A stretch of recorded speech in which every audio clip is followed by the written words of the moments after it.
Então, sou a professora Ana Lígia Cardoso do Nascimento, professora da UFRA desde 2009, né, concursada, efetiva, lotada no Instituto Socioambiental de Recursos Hídricos, no ISAR, e atualmente eu estou na coordenação do curso de Engenharia Florestal, no ICA, Instituto das Ciências Agrárias, coordeno a política, né, a Comissão da Política de Ações Afirmativas, Comissão de Implementação, ações afirmativas para indígenas e quilombolas nessa universidade.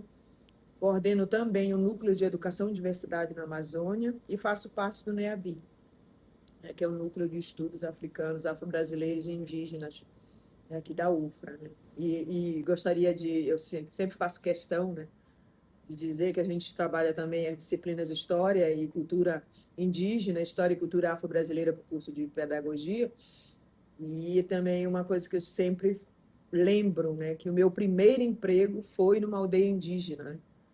Eu trabalhei pela FUNAI, no município de Oiapoque, né, e com as etnias Palicu e Guialibi, né, e que foi uma experiência que me marcou, né, enquanto docente, enquanto pessoa, enquanto ser humano, para o resto da vida, sem dúvida nenhuma.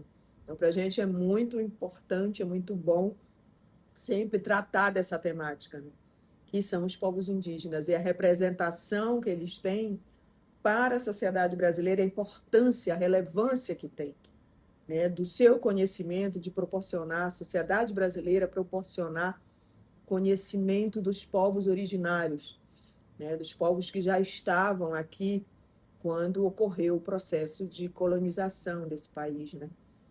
E a sociedade brasileira precisa reconhecer a cada dia. Infelizmente, a gente nega isso, né? Torna esse povo, invisibiliza, né? E nega a importância que ele tem para todas as questões, não só de preservação da Amazônia, porque os povos indígenas eles não estão apenas na Amazônia, eles estão em todas as regiões, em todo o território brasileiro, do norte a sul do Brasil, nós temos populações indígenas. Né? O NEABI, ele surge, né?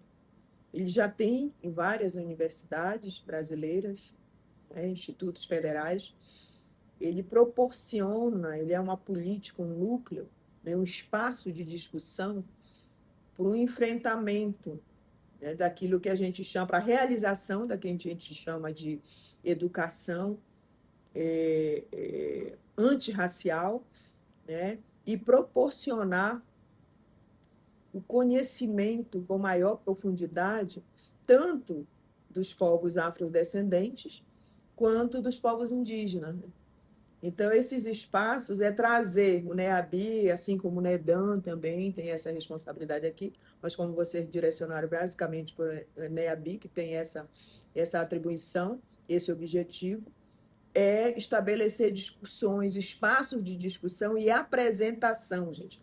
Porque, infelizmente, aqui na sociedade brasileira, na Amazônia, sobretudo, parece que a gente o tempo todo tem que apresentar os povos indígenas, os povos afrodescendentes para a população brasileira. E isso tem a ver, se constitui com uma lacuna que nós temos na nossa educação regular, educação básica. O tratar deles, da sua história, da sua cultura, né, do seu legado ancestral na educação convencional, na educação regular, está colocado na Constituição. É uma obrigatoriedade da Constituição brasileira. Está lá, enquanto referência legal. Mas, infelizmente, isso não vê muito na nossa... A gente tem duas legislações que foram criadas, uma direcionada para o estudo, né, de 2003, para o estudo da história afro-brasileira, na educação básica, o conteúdo dessa história, né, desses povos, né, em algumas disciplinas, e também que depois reformulada, atualizada, né, na de 2008, inserir o estudo da história indígena também.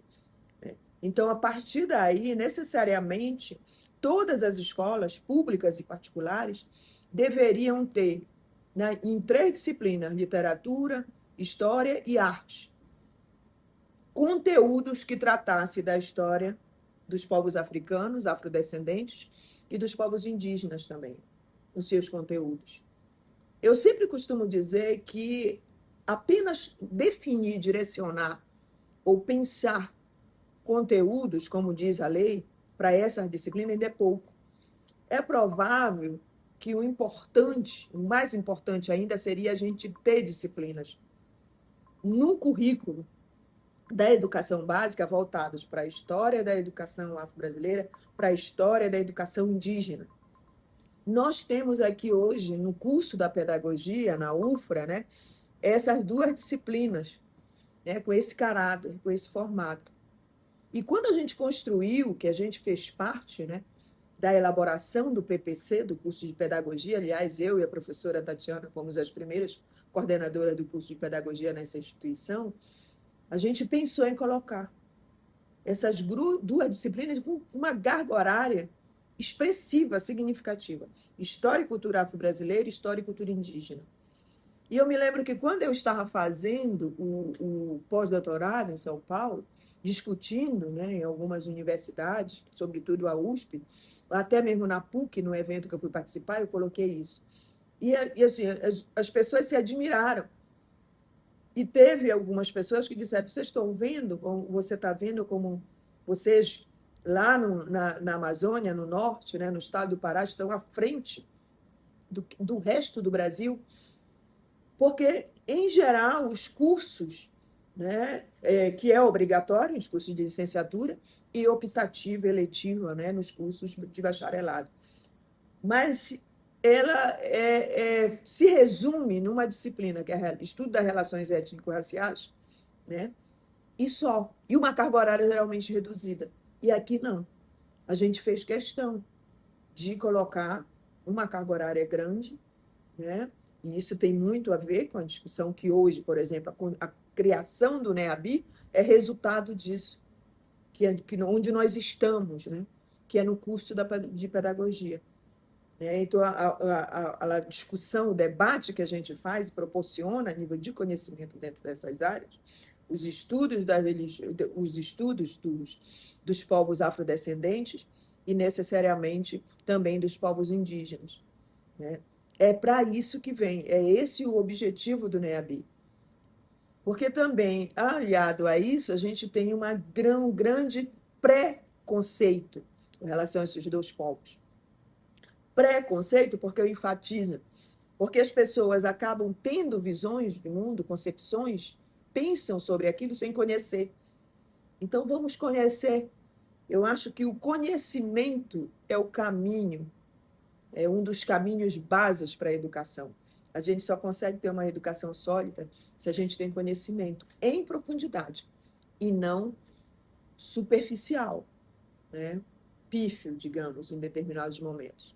Então, vamos nos aprofundar e ver, por exemplo, a importância que tem os povos indígenas, não só para a Amazônia, ou não só para o Brasil, mas para o mundo todo. Eles são referências hoje, gente. E aí a gente traz, já provavelmente entrando em algumas questões, né? Alguma outra questão. O papel que tem os povos indígenas, né? Muitas vezes as pessoas olham para eles e fazem umas comparações extremamente equivocadas, né? Ah, está se comportando igual o índio, como se os povos indígenas fossem povos inferiores.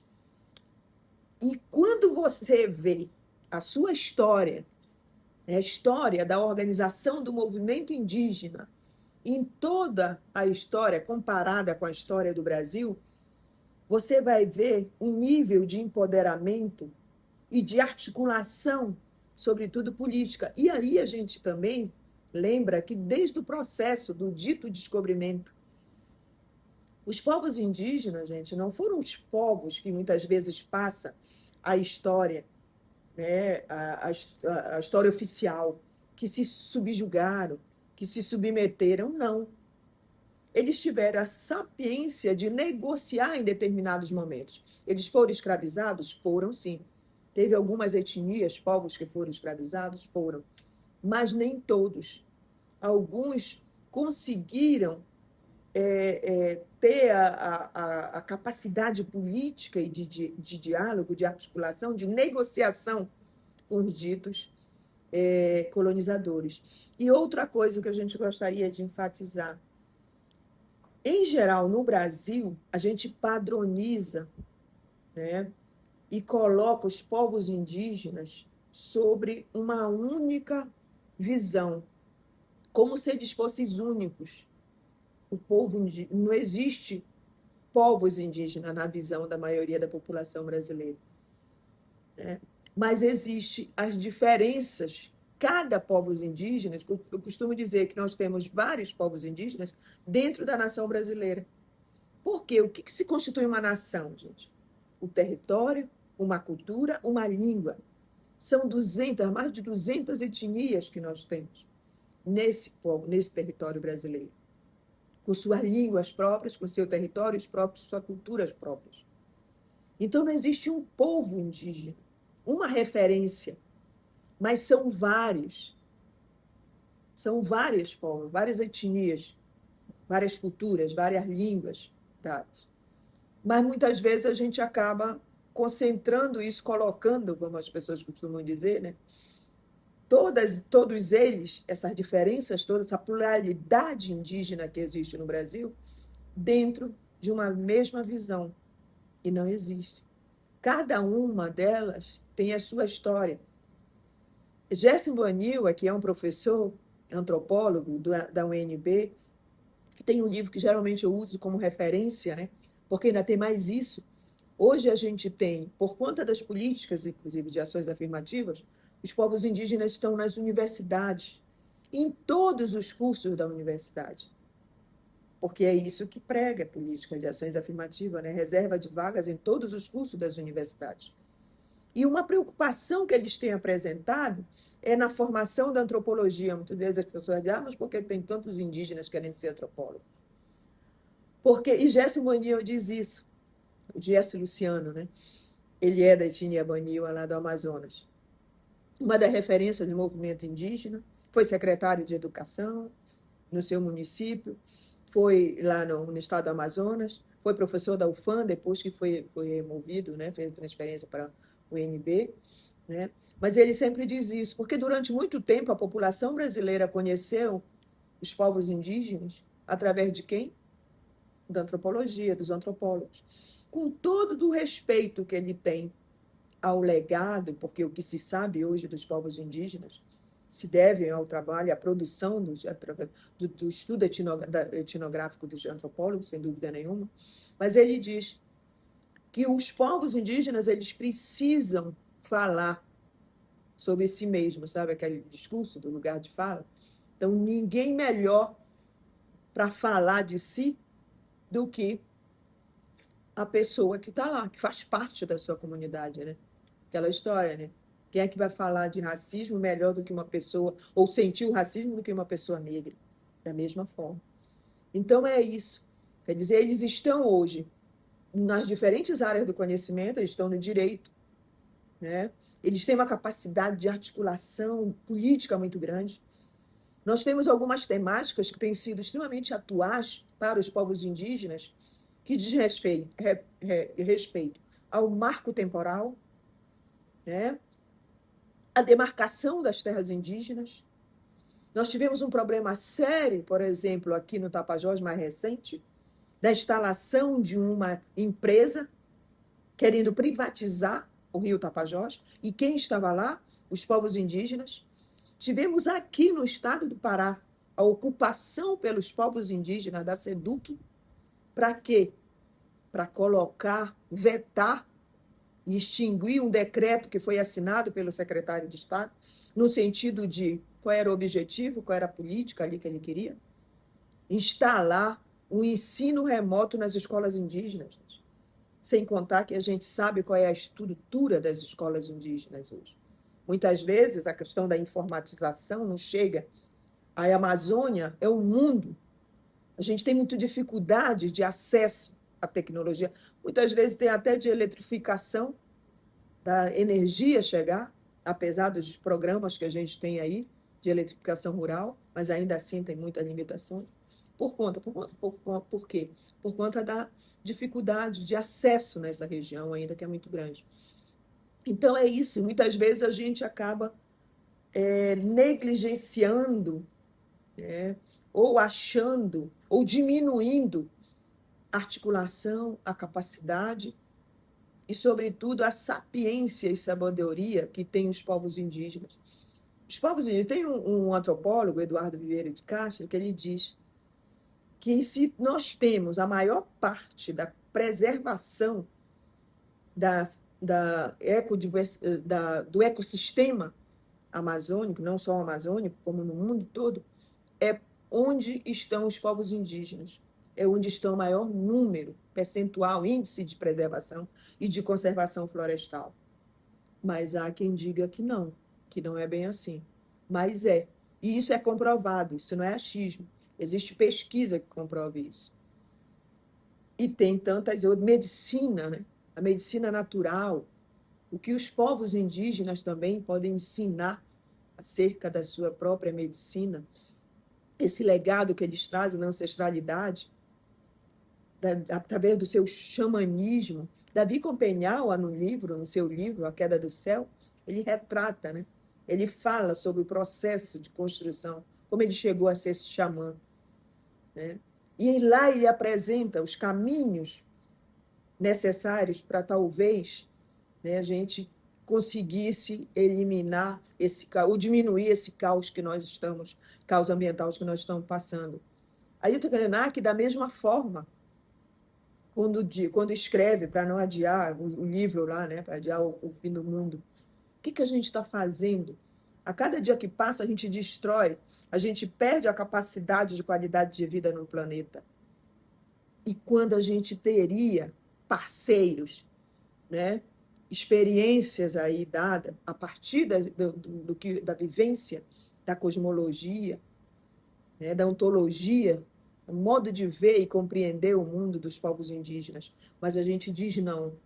E outra coisa que eu sempre costumo dizer, é impressionante como ele, apesar da gente viver a predominância que nós vivemos hoje, é num mundo extremamente individualista e baseado no modo de produção capitalista, que a gente sabe, que é o que norteia a economia, o mercado.